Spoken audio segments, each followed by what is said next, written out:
O socialismo petista articulará a construção nacional, que na maioria dos países da periferia do capitalismo ainda é um processo inconcluso, com uma perspectiva internacionalista.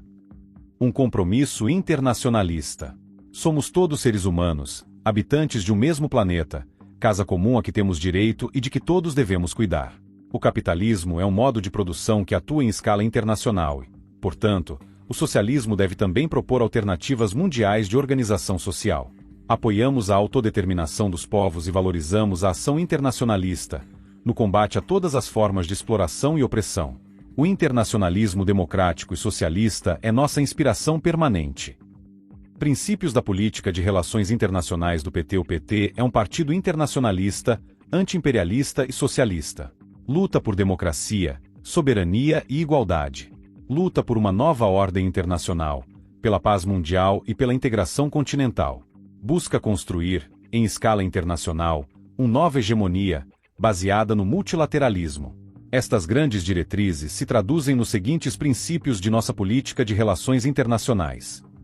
Esses são apenas alguns itens constantes em documento contendo resoluções do Terceiro Congresso do Partido dos Trabalhadores, datado de 2007, mas que sublinham o caráter desse grupo político, o de ter vocação internacionalista. Quando Luiz Inácio Lula da Silva foi questionado por seu então ministro de Minas e Energia, Edson Lobão, sobre os termos extremamente favoráveis ao Paraguai e prejudiciais ao Brasil no acordo relativo à usina de Itaipu, respondeu que não via qualquer problema, pois o Brasil deveria compensar o Paraguai em razão do ataque imperialista que o Brasil teria praticado contra aquele país, durante a guerra ocorrida entre 1864 e 1870. Notícia de 5 de agosto de 2009. O presidente Lula usou boa parte do repertório de palavrões brasileiros para passar uma descompostura no ministro de Minas e Energia, Edson Lobão. O sermão aconteceu pouco antes da assinatura do novo acordo entre Brasil e Paraguai sobre a hidrelétrica de Itaipu, no dia 25 de julho. A reprimenda de Lula valeu também para o presidente da Petrobras, José Sérgio Gabrielli, presente no encontro. A irritação de Lula foi motivada pela resistência de Lobão e Gabrielli em assinar o acordo. Vai ter, Lobão. Não me venha com esse papo. Vocês querem que o Brasil repita com os países pobres o mesmo imperialismo dos Estados Unidos com toda a América do Sul. Vai ter. Sem escutar os argumentos dos subalternos, Lula continuou a dizer o que pensava. O Brasil tem uma responsabilidade muito grande com os vizinhos, ainda mais com o Paraguai, teve a guerra. Vocês querem o Lugo, Fernando Lugo, presidente do Paraguai, mas não vão. E não adianta vocês fazerem estas continhas, estes numerozinhos. Vocês vão ter. A reprimenda de Lula foi reproduzida ao colunista por uma pessoa que tomou conhecimento da conversa. As frases, certamente, não são literais. Os palavrões e o sentido das reclamações do presidente, com segurança, são verdadeiros e ditos em grande quantidade. Ainda durante seu governo, em 2006, Lula permitiu a nacionalização da refinaria da Petrobras em território boliviano por Evo Morales, aliado político no âmbito do Foro de São Paulo, legitimando, assim, a expropriação de um ativo pertencente estatal brasileira. Já no atual período de mandato, surgiram denúncias recentes envolvendo a suposta entrega de urânio, pelo Brasil, à China comunista. Após a publicação das notícias sobre o caso, os principais portais de mídia realizaram retificações nas matérias, alegando que o mineral é de interesse estratégico para o Brasil e que sua exploração constitui monopólio da União. O fato é que a empresa chinesa China Non-Ferrous Trade, CNT, subsidiária da China Non-Ferrous Metal Mining Group, adquiriu a mineração Taboca, uma empresa peruana que atua na exploração de minérios como estanho, nióbio, tântalo e outros minerais presentes em terras raras, nas proximidades de uma reserva de urânio. A compra da empresa peruana, que opera em solo brasileiro, foi realizada pela quantia de 2 bilhões de reais. As notícias foram retificadas em pouco tempo para explicitar que, embora exista de fato presença chinesa nesse ramo, os chineses não terão acesso à exploração desse recurso. A República Popular da China está envolvida em pesca ilegal e furto de água do rio Amazonas, segundo o prefeito Carlos Gouveia, do município de Soure. Não discutimos isso diretamente com Lula, mas o governo sabe que isso está acontecendo. Ele diz que até a Guiana Francesa tem uma estrutura melhor para combater esse flagelo e impedir que navios chineses cheguem perto de sua costa, mas aqui na região de Marajó, no Brasil, eles chegam muito perto das nossas costas com aquelas redes que arrastam os peixes. Uma curiosidade é que os grandes cargueiros que passam por aqui, uma das coisas ilegais que eles fazem é encher os barcos com água doce da Amazônia para levar para outras partes. Eles levam para o Oriente Médio, é mais barato tornar aquela água potável do que dessalinizar a água de lá, finalizou. Marco Sotges faz um apanhado ao informar que, em 2019, ainda de acordo com Sobes, cerca de 7 toneladas de peixe provenientes de pesca ilegal foram apreendidos em uma operação conjunta da Marinha do Brasil e da França, entre a foz do rio Oiapoque, no Amapá, e águas territoriais da Guiana Francesa. Em 2017, o Equador apreendeu um navio mandarim que levava 300 toneladas de espécies ameaçadas de extinção pescadas ilegalmente na Reserva Marítima de Galápagos, a segunda maior do mundo e protegida como Patrimônio da Humanidade pela Unesco. Em 2016, a Armada Argentina chegou a abater uma embarcação chinesa que pescava ilegalmente em sua zona econômica exclusiva. As relações com os comunistas são sempre caracterizadas por traços predatórios e o furto de recursos naturais pelos comunistas não é objeto de denúncia pelos pseudonacionalistas, porque eles estão afinados com o mesmo projeto de construção de um bloco de poder anti-americano. Luiz Inácio confessa que sempre teve boas relações com o Partido Comunista da China, com o qual manteve contato antes mesmo de assumir a presidência. É sempre uma alegria poder receber um país irmão, um país com que mantemos uma relação extraordinária não apenas do ponto de vista comercial, mas também do ponto de vista político. O meu partido é um partido que tem uma forte relação com o Partido Comunista Chinês. Eu próprio já fui à China, como dirigente partidário, antes de ser presidente da República, disse o petista, que também asseverou, noutra ocasião, que, se depender do meu governo e se depender da minha disposição, Brasil e China serão parceiros incontornáveis, a nossa relação será indestrutível, SIC. A comunicação real, nesse nível, ocorre entre partidos, não entre governos, pois os grupos comunistas trabalham em outra frequência. Se nas democracias existe o jogo partidário voltado para as eleições, os partidos revolucionários não podem ser encarados como partidos formais, preocupados com ciclos de eleições e debates parlamentares com as bancadas separadas. Na verdade, eles enxergam o jogo no longo prazo e aceitam, apenas provisoriamente, as regras daquilo que denominam democracia burguesa. Quando já têm força suficiente, rompem essas estruturas e passam a agir definitivamente com a configuração que entendem ser adequada para um Estado socialista, de vocação revolucionária. Luiz Inácio também articulou para enviar recursos financeiros para a Argentina, quando Alberto Fernandes ocupava a presidência.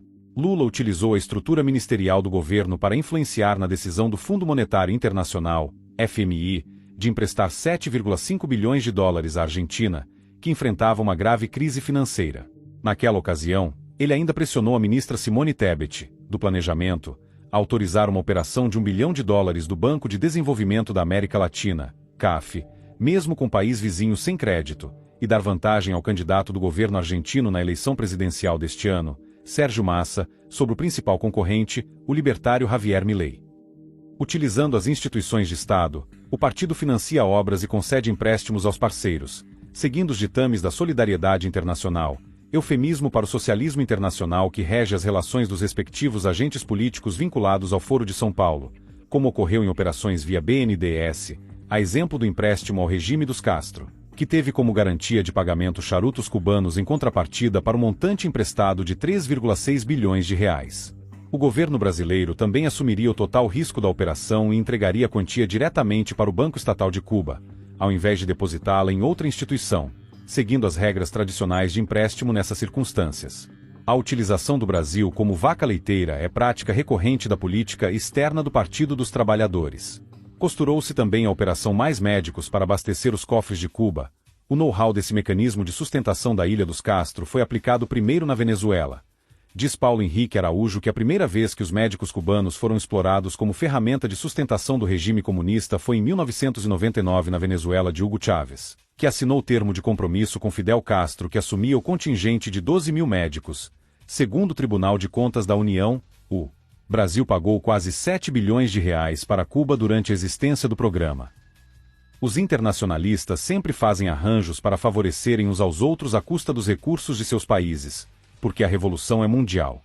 O BNDES também financiou a obra do Porto de Mariel, um local estratégico no Caribe perfeito para o escoamento de produtos ilícitos, como parte de um empreendimento coordenado com o narcoestado cubano, aliás, o primeiro narcoestado da América Latina. Ora, trata-se de um Estado socialista envolvido há décadas nesse tipo de atividade, dedicado à exportação da revolução e à interferência nos assuntos internos de outras nações. Nesse contexto, ao incentivar alianças entre facções socialistas e o tráfico de drogas, Que outra destinação se poderia esperar de uma obra como essa? Quem poderia imaginar? Cuba usou o Porto de Mariel para vender armas à Coreia do Norte. Cuba utilizou o Porto de Mariel para abastecer com 240 toneladas de armamento um navio norte-coreano, em descumprimento às sanções internacionais contra o regime autoritário da Coreia do Norte. A operação, realizada há menos de um ano, fracassou porque a carga secreta foi descoberta por autoridades do Panamá, já no caminho de volta à Ásia. Durante a operação montada pelos grupos interessados no contexto da Covid, quando tentaram pressionar o governo, uma das acusações era de que o governo brasileiro resistia às diretrizes da Organização Mundial da Saúde, pois, no entender das esquerdas e das quadrilhas oligárquicas, as diretrizes internacionais deveriam ser obedecidas de pronto, sem questionar. O Partido dos Trabalhadores possibilitou a ascensão e permanência de Hugo Chávez no poder. Assim como Fidel Castro, Chávez, em sua etapa inicial, jogou a imagem da indefinição, aparentando um líder nacionalista latino-americano, mas com o tempo o jogo foi entregue e ele mostrou as cores definitivas de agente político vinculado às coordenações socialistas da Hidra Vermelha a que se refere Carlos Azambuja. Em 2003, os comunistas criaram um grupo internacional chamado Amigos da Venezuela, reunindo apoio dos regimes do continente para Hugo Chávez, que havia tentado dar um golpe de Estado. Vários setores da sociedade venezuelana mobilizavam-se contra Chávez naquele período. Luiz Inácio confessou que, foi assim que nós, em janeiro de 2003, propusemos ao nosso companheiro, presidente Chávez, a criação do grupo de amigos para encontrar uma solução tranquila que, graças a Deus, aconteceu na Venezuela. E só foi possível graças a uma ação política de companheiros. Não era uma ação política de um Estado com outro Estado, ou de um presidente com outro presidente. Quem está lembrado, o Chávez participou de um dos fóruns que fizemos em Havana. E graças a essa relação foi possível construirmos, com muitas divergências políticas, a consolidação do que aconteceu na Venezuela, com o referendo que consagrou Chávez como presidente da Venezuela. Antes mesmo de assumir a presidência, Luiz Inácio solicitou a Fernando Henrique Cardoso que enviasse um petroleiro para a Venezuela, sabotando assim a greve dos funcionários da PDVSA, empresa petrolífera venezuelana, contra o regime. FHC confirma pedido da Venezuela para garantir combustíveis. Rio Branco, 20 de dezembro de 2002. Agência Brasil, abril. O presidente Fernando Henrique Cardoso confirmou há pouco que a Venezuela solicitou apoio do Brasil para garantir o abastecimento de combustíveis durante a crise instalada no país. Ele explicou, entretanto, que o pedido foi feito pela estatal venezuelana de petróleo, PDVSA, a Petrobras, o que configura uma situação entre empresas. Questionado sobre a atual crise instalada naquele país, onde manifestantes contrários ao governo de Hugo Chávez brigam com os partidários do presidente venezuelano, Fernando Henrique voltou a defender o respeito à legalidade e às instituições democráticas. Ele revelou que o presidente eleito, Luiz Inácio Lula da Silva, lhe pediu uma autorização para que um emissário da equipe de transição pudesse ir à Venezuela conversar com Chávez e ver de perto a situação. E também para mostrar ao presidente Chávez, pelo qual tenho estima pessoal, que é preciso tomar cuidado. É melhor propor uma conciliação que evite o conflito. Nós não queremos ver um país irmão com estas dificuldades. Achamos que é preciso algum gesto que aproxime as duas facções, acrescentou. A crise na Venezuela já dura algumas semanas, agravada com a greve geral no país e os conflitos de rua entre manifestantes favoráveis e contra Chávez. Fernando Henrique Cardoso também forneceu a quantia de 2,1 bilhões de reais para o movimento do Sem Terra, MST, instigando o conflito agrário e a mobilização de milícia partidária dos comunistas. O Partido dos Trabalhadores permitiu acesso do regime socialista Venezuela à JBS, para que esta enviasse carne para a Venezuela de maneira a apaziguar os protestos turbinados pela crise alimentar, além de continuar mantendo a estrutura de apoio ao narcoestado chavista, conservando relações harmônicas com as Farc e de apoio mútuo. As Farc já publicaram uma carta de apoio ao PT, que por sua vez sempre atuou diplomaticamente a favor do grupo narcoguerrilheiro, propugnando a sua transformação em partido político. Não é possível manter integridade nacional com a cumplicidade para com estruturas paralelas de poder. Os grupos internacionalistas reiteradamente têm prestado apoio a facções e cartéis e sabotado as forças armadas de seus países. Hugo Chávez conta como, em uma reunião de líderes esquerdistas, encontrou Raul Reis, então comandante das Farc. Recebi o convite para assistir, em 1995, ao Foro de São Paulo, que se instalou naquele ano em San Salvador. Naquela ocasião conheci Lula, entre outros. E chegou alguém ao meu posto na reunião, a uma mesa de trabalho onde estávamos em grupo conversando, e lembro que colocou sua mão aqui no ombro esquerdo e disse: "Cara, quero conversar com você." E eu lhe disse: "Quem é você?" Raul Reis, um dos comandantes das Forças Armadas Revolucionárias da Colômbia. Nós nos reunimos nesta noite, em algum bairro humilde lá de El Salvador. E então se abriu um canal de comunicação e ele veio aqui, e conversamos horas e horas. Depois, em uma terceira e última ocasião, passou por aqui também. O mesmo Raul Reis, em uma entrevista para a Folha de São Paulo, no contexto em que atacava a Colômbia, presidida por Álvaro Uribe, mencionou que a organização criminosa havia enviado uma carta de felicitações pela vitória de Luiz Inácio em 2003, esperando retomar com o PT o mesmo diálogo que travavam antes. Reis disse que conheceu Lula em uma das reuniões do Foro de São Paulo em San Salvador, acrescentando, sobre os contatos das Farc no Brasil, que as Farc têm contatos não apenas no Brasil com distintas forças políticas e governos, partidos e movimentos sociais. Na época do presidente Fernando Henrique Cardoso, tínhamos uma delegação no Brasil. Folha de São Paulo. O senhor pode nomear as mais importantes? Reis, bem, o PT. E, claro, dentro do PT há uma quantidade de forças. Os sem terra, os sem teto, os estudantes, sindicalistas, intelectuais, sacerdotes, historiadores, jornalistas. Folha de São Paulo. Quais intelectuais? Reis, o sociólogo Emir Sader, Frei Beto, assessor especial de Lula e muitos outros. Nessa mesma entrevista, Reis acusou o então presidente Uribe de ser um fantoche norte-americano. Essa vinculação que se faz entre líderes antissocialistas com os Estados Unidos da América é um lugar comum bem antigo usado pelos comunistas para construir frentes pseudonacionalistas, dando a impressão de que se está repelindo uma agressão estrangeira e que se importa com defesa nacional. Conforme notícias datadas de 2005, o PT teria recebido cerca de 3 milhões de reais vindos de Cuba, entre agosto e setembro de 2002. Ao chegar a Brasília, por meios que Veja não conseguiu identificar, o dinheiro ficou sob os cuidados de Sérgio Cervantes, um cubano que já serviu como diplomata de seu país no Rio de Janeiro e em Brasília. De Brasília, o dinheiro foi levado para Campinas, a bordo de um avião Sêneca, acondicionado em 3 caixas de bebida. Eram 2 caixas de uísque Johnnie Walker, uma do tipo Red Label e outra de Black Label, e uma terceira caixa de rum cubano, o Havana Club. Quem levou o dinheiro foi Vladimir Poleto, um economista e ex-auxiliar de Antônio Palocci na prefeitura de Ribeirão Preto. Com a queda do Muro de Berlim, o comunista Luiz Inácio disse que o objetivo das esquerdas internacionais era reconquistar na América Latina aquilo que se perdeu no leste europeu, encontrando em Fidel Castro parceiro ideal para essa aventura conjunta. O apoio financeiro que Cuba ganhava dos soviéticos passou a ser substituído por aquele extraído das atividades do narcotráfico. Cuba diversificou as suas formas de subvenção.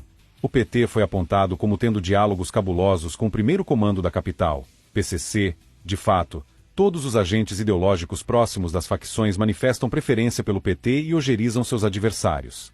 Em interceptação obtida pela Polícia Federal, um renomado líder da facção, Marcos William Erbas Camacho, o Marcola, dizia que para eles Lula era a melhor opção. O governo Lula recebeu a dama do tráfico enquanto Flávio Dino era ministro da Justiça, sendo que as passagens da visita foram custeadas pelos cofres públicos.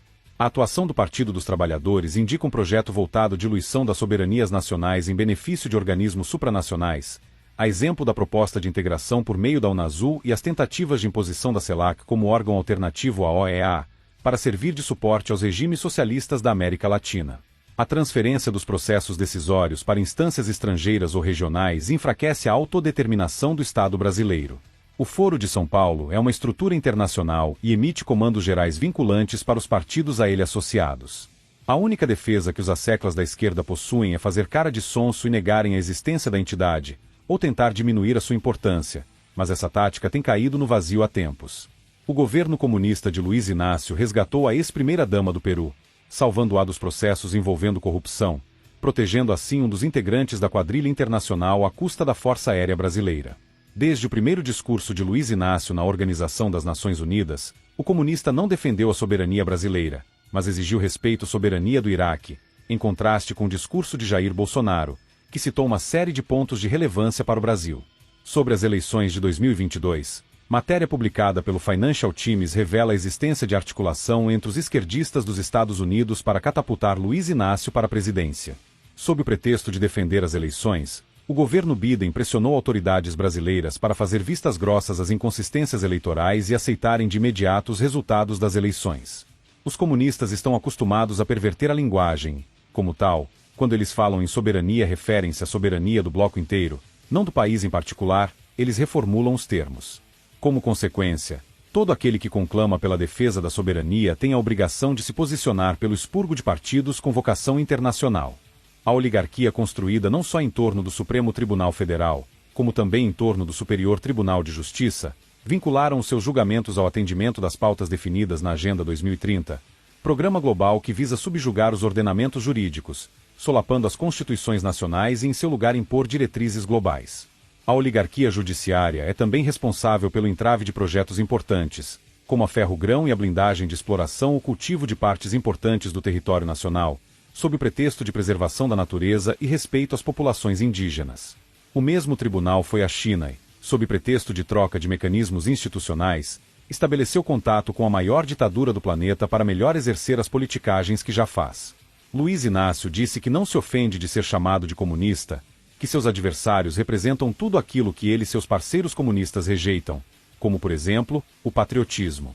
Eles nos tratam como se nós fossemos terroristas, eles nos acusam de comunistas, achando que nós ficamos ofendidos com isso.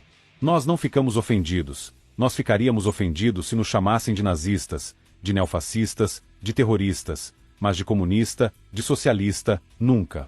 Isso não nos ofende, isso nos orgulha. Muitas vezes nós sabemos que merecemos esses ataques. Aqui no Brasil, nós enfrentamos o discurso do costume, o discurso da família, o discurso do patriotismo, ou seja, aqui nós enfrentamos o discurso de tudo aquilo que a gente aprendeu historicamente a combater. A companheira de Lula, Janja, reclamou ao ditador comunista Xi Jinping que o algoritmo do aplicativo TikTok estaria favorecendo discursos de direita, chamando atenção para um ponto que ela gostaria de ver corrigido. A China comunista poderia inclusive enviar especialistas em censura para auxiliar o regime Lula na supressão de notícias, discursos e expressões consideradas ofensivas e enganosas. Estamos, portanto, diante de um cenário em que uma oligarquia, em conjunto com a esquerda internacional, conclama a população à defesa da soberania. Esse discurso encontra eco na boca dos pseudonacionalistas, uma espécie à parte, com suas próprias peculiaridades, que merece análise em separado. Por ora, basta dizer que são figuras que gravitam em torno dos comunistas. Em breve, os vermelhinhos começarão a repetir que estão com medo de revoluções coloridas contra o presidente Lula. Os internacionalistas não devem contar com apoio, sob o pretexto de ameaças externas. Eles precisam ser deixados levando tomates de todos os lados até que caiam como frutas podres.